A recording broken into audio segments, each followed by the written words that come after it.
जम्मू कश्मीर से आर्टिकल 370 खत्म होने के बाद और जम्मू कश्मीर को केंद्र शासित प्रदेश बनाने के बाद केंद्र सरकार की तरफ से जम्मू में पंचायती राज को मजबूत करने के लिए कई फैसले लिए गए। उन्हीं में से एक फैसला यह भी है कि पहली बार जम्मू कश्मीर में डीडीसी के इलेक्शन करवाए जा रहे हैं। और हम आपको बता दें, डीडीसी इलेक्शन में यहां सभी सियासी पार्टियों के कई बड़े नेता अपनी किस्मत आजमा रहे हैं। वहीं पुंछ के कई पढ़े लिखे नौजवान भी अपनी किस्मत आजमाने के लिए आगे आए हैं और लोगों की सेवा करने के लिए उनमें एक जोश देखा जा रहा है। यहाँ तक हमें पता है कि पहले आपका सियासी बैकग्राउंड नहीं है, लेकिन उसके बावजूद भी आप एक डीडीसी का इलेक्शन लड़ रहे हैं। तो क्या आपने सोचा है और क्या सोचकर इस फील्ड में आए? हाँ बाली साहब, पहले तो आपका शुक्रिया कि आपने मुझे वक्त दिया और मैं अपनी बात रख पाया। देखें, जहाँ तक सियासी बैकग्राउंड का ताल्लुक है, कोई ऐसी बड़ी सियासी बैकग्राउंड तो मेरी नहीं है, लेकिन यह है कि गांव में हमारे वालिद वहाँ के नंबरदार रहे हैं और उसी गांव की आवाम के कहने पे मैं ये इंतखाब लड़ रहा हूँ। दूसरी बात कि मैं इसमें क्यों आया।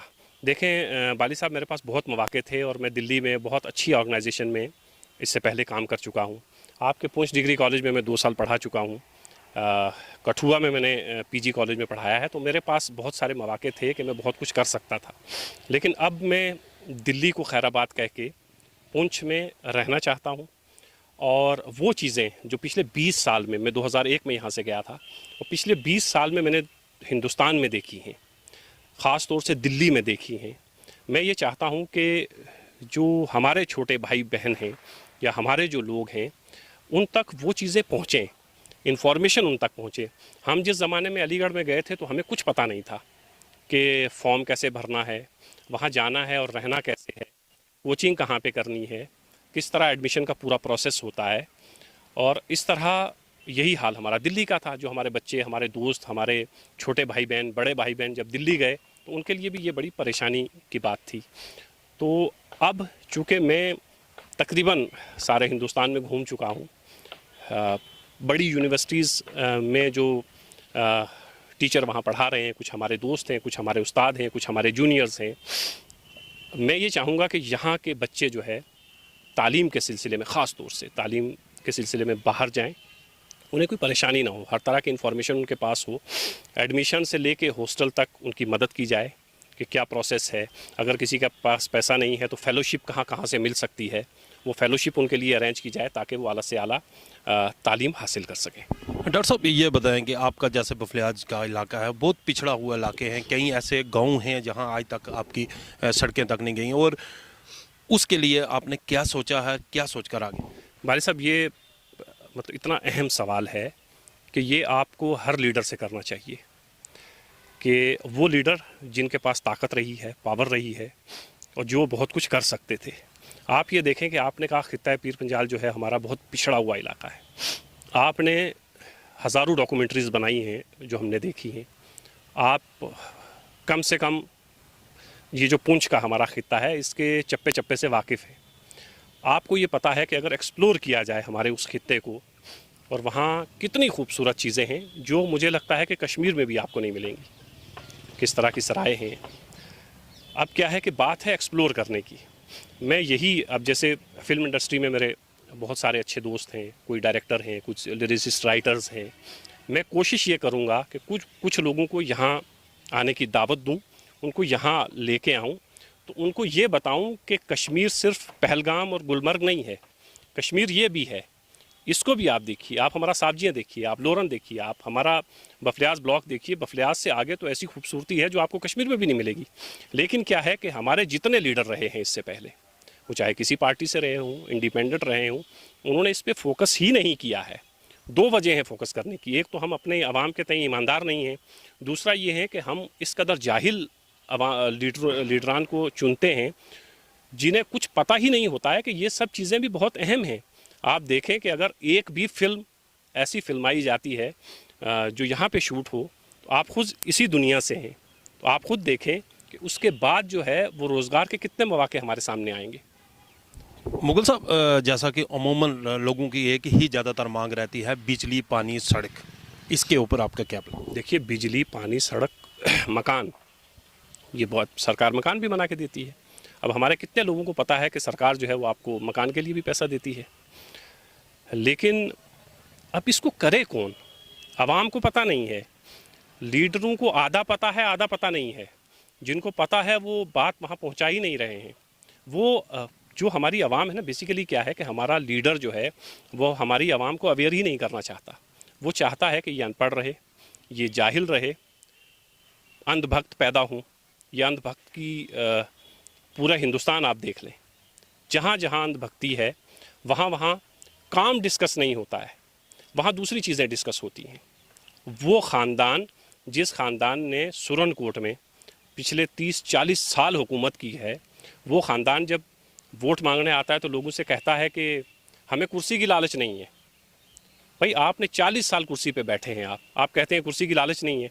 40 साल आप ये बताएं कि आपने 40 साल में कितने स्कूल दिए, कितने हॉस्पिटल दिए, कितने बच्चों को यहाँ से यूनिवर्सिटी में भेजा, कितने बच्चों के लिए रोज़गार फराहम किया। तो क्या है कि आवाम अवेयर नहीं है, लीडर आवाम को अवेयर करना ही नहीं चाहता। वो ये चाहता है कि ये इसी तरह रहे अंधभक्त बन के, और इसको हम इसी तरह इमोशनल ब्लैकमेल करते रहें। मतलब आप ये देखें कि मजहबी जो हमारे मकामात हैं, जो मुक़द्दस मकामात हैं, वहाँ पे जाके सियासी मीटिंग्स होती हैं। ईदगाह के अंदर एक लीडर जो है वो अपनी मीटिंग कर रहा है। आप देखिए कि इससे बड़ी अंधभक्ति क्या होगी। भाई आप ईदगाह के अंदर, आप मंदिर के अंदर, आप मस्जिद के अंदर सियासी रैली नहीं कर सकते। आप सियासी रैली करते हैं, वहाँ 5,000-8,000 लोगों को इकट्ठा करते हैं। तो मेरा मेन फोकस ये है कि जो हमारे छोटे भाई बहन हैं या हमारे बुज़ुर्ग हैं वो अवेयर हों।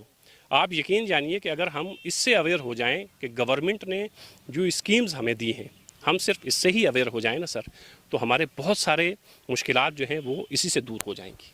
जैसा कि बफलियाज का जो इलाका है वाकई बहुत खूबसूरत इलाका है, लेकिन आजकल बफलियाज को सिर्फ मुगल रोड के नाम से जाना जाता है। आप ऐसा क्या करेंगे कि लोग बफलियाज ब्लॉक के नाम से, या आपका जैसे सैला है, मड़ा है, उस नाम से लोग उसको ज़्यादा जाने? देखिए, बफलियाज को मुगल रोड के नाम से आज से नहीं, बहुत पहले से जाना जाता है। ठीक है, उसमें नई सरकार का कोई कंट्रीब्यूशन नहीं है, किसी भी सरकार का कोई कंट्रीब्यूशन नहीं है।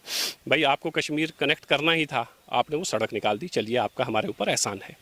लेकिन क्या बफलियाज में सिर्फ मुगल रोड है? बफलियाज से लेके डूगरें पिशाना तक इतनी खूबसूरत जगह हैं। नूरी छम है और जंगल हैं, दरिया हैं, पहाड़ हैं। ये वो चीज़ें हैं जिसके लिए दुनिया तरसती है। तो जैसे कहते हैं ना कि अगर तीसरी जंग हुई तो वो पानी पे होगी, पानी वहाँ है, वहाँ से दरिया बहते हैं। वो इतनी खूबसूरत जगह है, उसको टूरिज़्म मैप पे लाना, ये मेरी प्रायोरिटी है। सिर्फ ये नहीं, मुगल रोड क्या है कि वो एक सड़क है जो कश्मीर से हमें जोड़ती है, उसका सिर्फ ये फ़ायदा है हमें, और वो भी 5 से 6 महीने बंद रहती है। उसके ऊपर भी सरकार को ध्यान देना चाहिए, कोशिश करनी चाहिए। जो भी नुमाइंदगान जो हैं वो जीत कर आएँ, उस पर भी कोशिश करनी चाहिए कि किसी तरह से वहाँ से टनल बने। कुछ ऐसा हो कि वो जो 6 महीने 7 महीने, आज से देखें अब कश्मीर बंद हो जाएगा और अगले 4-5-6 महीने जो है वो बंद रहेगा, तो कम से कम उस पर भी फोकस करें कि 12 महीने हमारी कश्मीर से कनेक्टिविटी बनी रहे। और टूरिज़म के मैप पे हमारे बफलियाज ब्लॉक को लाना मेरी सबसे बड़ी प्रायोरिटी रहेगी, ताकि फ़िल्म बने तो फिल्में यहाँ बने, डॉक्यूमेंट्रीज़ यहाँ पे आके बने, और सैर व तफरीह के लिए जो लोग घर से बाहर निकलते हैं वो अपने जब वो लिस्ट बनाते हैं कि हमें कश्मीर में कहाँ कहाँ जाना है, तो उसमें बफलियाज का भी नाम हो, बफलियाज ब्लॉक का नाम हो। ये नहीं कि आपको गुलमर्ग जाना है और कश्मीर घूमना है। और कश्मीर सिर्फ गुलमर्ग नहीं है, कश्मीर हमारा जम्मू भी है। जम्मू कश्मीर दोनों बहुत खूबसूरत हैं। हमारी बदकिस्मती ये रही है कि कश्मीर पे हमारे लीडरान ने जम्मू पे हमारे लीडरान ने फोकस ही नहीं किया, सारी तवज्जो कश्मीर पे रही। जो आपने दुनिया को दिखाया वो दुनिया ने देखा। अब हमें ज़रूरत है हिंदुस्तान भर को और दुनिया भर को ये दिखाने की कि जम्मू जो खित्ता है हमारा, वो कश्मीर से किसी भी तरीके से कम नहीं है। मसला है रोज़गार के लिए आप जो ब्लॉक बफलियाज है उसके लोगों के लिए क्या ऐसा करेंगे कि जो गवर्नमेंट की स्कीमें हैं उन तक पहुँचे और जो नौजवान हैं जो बेरोज़गार हैं उनको रोज़गार भी मिले? देखिए, एक बात तो तय है कि आप किसी को नौकरी नहीं लगा सकते, आप किसी को लेक्चरर नहीं लगा सकते, आप किसी को टीचर नहीं लगा सकते। वो एक पूरा प्रोसेस है। अब वो ज़माना गया कि आपने सिगरेट की डब्बी पे ऑर्डर किया और सीईओ के पास गए और सीईओ ने आपको चपरासी लगा दिया, वो नहीं हो सकता। वो एक प्रोसेस है, फॉर्म निकलते हैं, आपको फॉर्म अप्लाई करना है, उस फॉर्म के लिए एलिजिबल बनाना हमारी जिम्मेदारी है। ऐसे स्कूल फराहम करना हमारी जिम्मेदारी है कि जहाँ से बच्चा एमए करे, जहाँ से बच्चा पढ़ के जम्मू यूनिवर्सिटी में जाए और एमए करे, तालीम हासिल करे। MA करे, PhD करे, नेट करे, तो वो मौके फराहम करना ये हमारी जिम्मेदारी है। नौकरी हम नहीं लगा सकते, ये साफ सी बात है कि वो एक प्रोसेस के थ्रू आती है, आपको वो एग्ज़ाम पास करना है, एग्ज़ाम के लिए तैयारी हमें करवानी है। अब आप देखें कि हमारे बच्चे अलीगढ़ मुस्लिम यूनिवर्सिटी में 11th का एंट्रेंस देने जाते हैं या दिल्ली में मुख्तलिफ़ जगहों पे जाते हैं, कोई तैयारी नहीं होती है। बच्चों को ये तक पता नहीं होता है कि एग्ज़ाम में पूछा क्या जाएगा। तो एक यहाँ पे इस तरह का कोचिंग सेंटर होना चाहिए। मेरी कोशिश होगी कि सुरनकोट या बफलियाज में एक ऐसा कोचिंग सेंटर हो जहाँ से आपको फॉर्म आसानी से अवेलेबल हो, पूरे हिंदुस्तान में जहाँ जहाँ स्कूल, कॉलेजेस और यूनिवर्सिटीज़ हैं। दूसरा, वहाँ पे तैयारी करवाई जाए, वहाँ पे किताबें फराहम की जाएं लोगों को कि ये आप किताबें पढ़िए, इस तरह के पेपर आते हैं, और उस पर काम किया जाए। ये सब चीज़ें हैं। और रोज़गार के हवाले से जो बात है ना, मेरी कोशिश ये है कि हम लोग कम, घर से बाहर कम से कम जाएं, मतलब मजदूरी करने।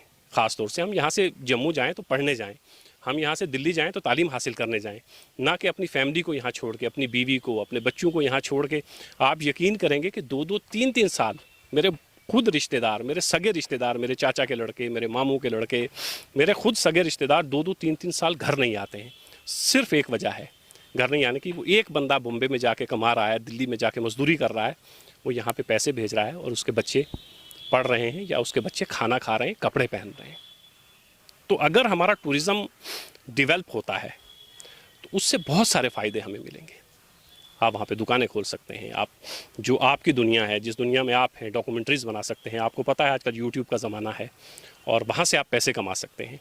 तो ये सारी चीज़ें हैं जिसका ताल्लुक़ रोज़गार से है। रोज़गार सिर्फ नौकरी का नाम नहीं है, रोज़गार में और बहुत सारी चीज़ें हैं। नौकरी के लिए आपको तालीम हासिल करनी है और रोज़गार के लिए तालीम के साथ साथ और जो चीज़ें हैं वो इंशाल्लाह की जाएंगी, ताकि लोगों को आसानी से रोज़गार मिले, लोग अपने बच्चों को अच्छे से अच्छी तालीम दिलवा सकें, और ताकि वो कल आने वाले वक्त में वही बच्चे, मैंने बताया जिस गांव से मैं हूँ, वहाँ से सड़क तक आने में आपको 3 घंटे 2.5 घंटे लग जाते हैं। वहाँ से हमारे 5 से 6 लड़के लड़कियाँ ऐसे हैं जिन्होंने PhD की है। लेकिन वो कौन लोग हैं? जिनके माँ बाप पुंछ आए या राजौरी गए, उन्होंने मजदूरी की, सारी ज़िंदगी माँ बाप ने अपनी लगा दी सिर्फ इसमें कि आप जो है आपके बच्चे पढ़ लिख जाएं। तो क्या वो बाप जो अपने बच्चों के साथ भी रहे, अपने गांव में रहे, अपनी ज़मीन खेती बाड़ी करे और वहीं से इतना रोज़गार कमा ले? इस तरह की चीज़ें अगर पैदा की जाएं, जैसे देखिए शोपियाँ का सेब जो है वो कश्मीर में सबसे ज़्यादा मशहूर है। हमारा बॉर्डर शोपियाँ के साथ लगता है। हमारी फसलें जो हैं वहाँ कुछ नहीं होता है सिवाय मक्की के, और मक्की है 10 रुपये, 15 रुपये किलो, 20 रुपये किलो। आटा होगा 40 रुपये किलो, 30 रुपये किलो। तो वो 6 महीने की मेहनत का हासिल जो हमें है वो है 15 से 20 हज़ार रुपये, जो आपका 1 महीने का खर्च है। अब हमारी ज़मीनें, आप जाके आप कभी डॉक्यूमेंट्री बनाएं इस चीज़ पे कि हमारी ज़मीनें बंजर पड़ी हैं, वहाँ कुछ नहीं होता है। वजह यह है कि हमारे माँ बाप, हमारे भाई ये सोचते हैं 6 महीने की मेहनत के बाद हमें 15,000 रुपये का आटा आ रहा है मक्की का, तो 20,000 रुपये हम मुंबई में जाके कमा लेंगे। तो गांव में अवेयरनेस की कमी है। अवेयरनेस की कमी है, लोग बाहर जा रहे हैं। जो चीज़ें हमें गाँव में पैदा करनी चाहिए थी, सेब अगर शोपियाँ का नंबर 1 है तो बॉर्डर हमारा जुड़ा हुआ है, हमारा क्यों नहीं है? एक बाग आपको सेब का हमारे एरिया में नहीं मिलेगा। तो हॉर्टिकल्चर, एग्रीकल्चर, इस सब पे भी फोकस करना चाहिए। लेकिन ये करेगा कौन? जिसको इन चीज़ों का पता होगा। जब आपके लीडरान को इन चीज़ का पता ही नहीं है, वो सोचते हैं निर्गा ही है दुनिया में, निर्गा के अलावा कोई चीज़ नहीं है। तो निर्गा का क्या है? आधा पैसा सरपंच खाता है, आधा उन लोगों को देता है। निर्गा के काम आप ज़मीन पे जाके देखें, कुछ नहीं होते। 1 साल में खड्डा खुदता है, वो निर्गा का काम है, उसका पैसा निकलता है। अगले साल में वो खड्डा भरा जाता है, तीसरे साल में फिर वो खड्डा खुदता है। तो इस तरह निर्गा के काम होते हैं। तो हमारी आवाम को, ख़ास तौर से मैं बफलियाज ब्लॉक की बात करूँ, वहाँ हमारी आवाम को ये जो प्रोसेस है इलेक्शन का, इसमें पंचायत के नाम पे सिर्फ एक चीज़ का पता है, वो है निर्गा। और निर्गा के नाम पे जिस तरह इस्तेहसाल होता है हमारे भाई बहनों का, मज़दूरों का, वो आपने बारहा उस पर स्टोरीज़ भी की हैं, दुनिया भर में उसकी चर्चा होती है, हिंदुस्तान भर में उसकी चर्चा होती है। तो रोज़गार के मौके फराहम करना हमारी ज़िम्मेदारी है। उसके लिए बहुत कुछ किया जा सकता है। 3-4 मिसालें मैंने आपको दी। और क्या वजह है कि आप अगर जो हमारे पिछले 70 साल से हम पे हुकूमत कर रहे हैं, उनसे पूछिएगा कभी कि क्या वजह है कि पूरे इस खित्ते में सुरनकोट से पीछे एक सेब का बाग नहीं है। इस पे आपने फोकस क्यों नहीं किया? तो ये सब चीज़ें ऐसी हैं जिन पे मुझे लगता है कि जितना हम फोकस करेंगे उतना बेहतर होगा। और ये तय है कि आने वाला वक्त जो है वो इंशाल्लाह हमारे खित्ते के लिए बहुत अच्छा होगा। मैं जीतूं या नहीं जीतूं, क्योंकि अब मुझे यहीं रहना है। और 20 साल में जो मैंने सीखा है बाहर जाके, 20 साल में जो मैंने अपने ताल्लुकात बनाए हैं, अब इंशाल्लाह उसको मैं इस्तेमाल करूँगा। और वो चीज़ें जो मैंने समझी हैं हमारे खित्ते में नहीं हैं, मैं चाहूँगा कि वो उसको यहाँ पे लेके आऊँ और ज़्यादा से ज़्यादा लोगों को दुनिया से जोड़ूँ और रोज़गार हमारी ज़मीनों से लोगों को मिले, हमारे घर से लोगों को मिले, ना कि वो लोग बाहर जाएं। मुगल साहब, जैसे आपने बात की कि जहाँ पे सेब के बाग नहीं हैं, मतलब लोग इस तरफ नहीं आ रहे, ज़्यादातर जो छोटी मोटी खेतीबाड़ी कर रहे हैं, इसके ऊपर आप फोकस करेंगे। तो एक चीज़ और भी है, ये जो हमारा यहाँ इलाका है, जैसे हिमाचल में जड़ी बूटी का आप देखो कितना कारोबार हो रहा है, तो ये तो पूरा इलाका है, यहाँ पे तो कई किस्म की जड़ी बूटियाँ हैं, तो इस पर क्या फोकस रहेगा? वाली साहब ये देखें ना आप, ये आप उन लोगों से पूछें जो पिछले 70 साल से हमारे ऊपर मुसल्लत हैं। जैसे हिमाचल की आपने मिसाल दी, अभी ऑनरेबल प्राइम मिनिस्टर ने 2 दिन पहले जो है 2 बड़े हॉस्पिटल देश के नाम किए हैं। तो आयुर्वेदिक की जड़ी बूटियाँ और आयुर्वेदिक की जो दवाई बनती है उसकी जड़ी बूटियाँ, तो ये आप बफलियाज से पीछे चले जाएं तो भरमार है उसकी। लेकिन अब मसला क्या है, अब जैसे बनफशा है, गुच्छी है, हमारे यहाँ होती है, ये रोज़गार से जुड़ी हुई चीज़ें हैं। लेकिन अगर गुच्छी है किसी के पास, मान लीजिए जंगल से वो 2 किलो 4 किलो 10 किलो गुच्छी लेके आता है, वो दे किसको? यहाँ बाज़ार में आएगा तो बाज़ार में 100 200 300 रुपये किलो उसकी बिक जाएगी। तो वो जो मेहनत है उसकी, उसका पैसा उसको नहीं मिल रहा, तो वो इस तरफ ध्यान ही नहीं दे रहा है। तो अगर इस तरह की चीज़ों पे फोकस किया जाए, जड़ी बूटियों का ख़ास तौर से, कई बीमारियों का इलाज जो है उन जड़ी बूटियों से किया जा सकता है जो जड़ी बूटियाँ हमारे यहाँ मौजूद हैं और कहीं नहीं हैं। अगर हैं भी तो इस तादाद में नहीं हैं। तो अगर हम इस पे फोकस करते हैं आयुर्वेदिक की दवाइयों के लिए, जड़ी बूटियों के लिए, कोई ऐसा तरीका इख्तियार करें कि हमारा कनेक्शन जो है वो दिल्ली के ताजर से हो, तो कीमत भी हमें अच्छी मिले। उसके 2 फ़ायदे होंगे। एक तो ये है कि हम देश को सर्व कर रहे हैं, आवाम के लिए कुछ ऐसा काम कर रहे हैं, दवाई तैयार कर रहे हैं, उस दवाई की तैयारी में हमारा भी हिस्सा है। जैसे हिमाचल का हिस्सा होता है, ऐसे हमारा भी हिस्सा है। और दूसरा चीज़ ये है कि आप उससे रोज़गार से भी जुड़ेंगे, आपको उसके पैसे भी मिलेंगे। तो आप दोहरा फ़ायदा मुल्क का कर रहे हैं, अपना फ़ायदा भी हो रहा है, आपका अपना फ़ायदा भी मुल्क का फ़ायदा है। और दूसरा ये है कि आप जो हमारी सेहत के ताल्लुक से जो दवाइयाँ तैयार हो रही हैं उसमें आप अपना हिस्सा डाल रहे हैं। तो ये चीज़ें ऐसी हैं कि जिन पे इंशाल्लाह अब काम किया जाएगा। हम जीतें या नहीं जीतें, लेकिन ये काम इंशाल्लाह होने हैं। हम हर जगह अपने उन लोगों से ये सवाल करेंगे कि भाई आपने ये सब कुछ क्यों नहीं किया, आपने पिछले कई सालों से हमें निर्गा में क्यों फंसा के रखा, आपने कई सालों से हिंदू मुसलमान गुज्जर कश्मीरी पहाड़ी में क्यों फंसा के रखा, हमारा पहाड़ी लीडर गुज्जरों का लीडर क्यों नहीं बन पाया, गुज्जर उसके पीछे क्यों नहीं आए, हमारा गुज्जर का लीडर पहाड़ियों का लीडर क्यों नहीं बन पाया। इसकी वजह यह है कि हमारे लीडर सिर्फ अपने लिए सोचते हैं। एक गुज्जर लीडर अपना जलसा, अपनी रैली उस गांव में करता है जहां 99% गुज्जर रहते हैं, 95% गुज्जर रहते हैं। एक पहाड़ी लीडर उस गांव में जाके अपना जलसा करता है जहां 95-90% पहाड़ी रहते हैं। तो आपने पहले ही तय कर रखा है कि गुज्जर आएगा तो गुज्जरों के लिए काम करेगा, कश्मीरी आएगा पहाड़ी आएगा तो कश्मीरी पहाड़ियों के लिए काम कर रखा है। ये आप इलेक्शन के दौरान ही साबित करते हुए चलते हैं कि कश्मीरी अगर जीतता है तो वो आवाम सुरनकोट या खित्ता पीर पंजाल या बफलियाज का लीडर नहीं होगा, वो कश्मीरियों का होगा। ऐसे ही गुज्जर जीतेगा तो वो गुज्जरों का होगा।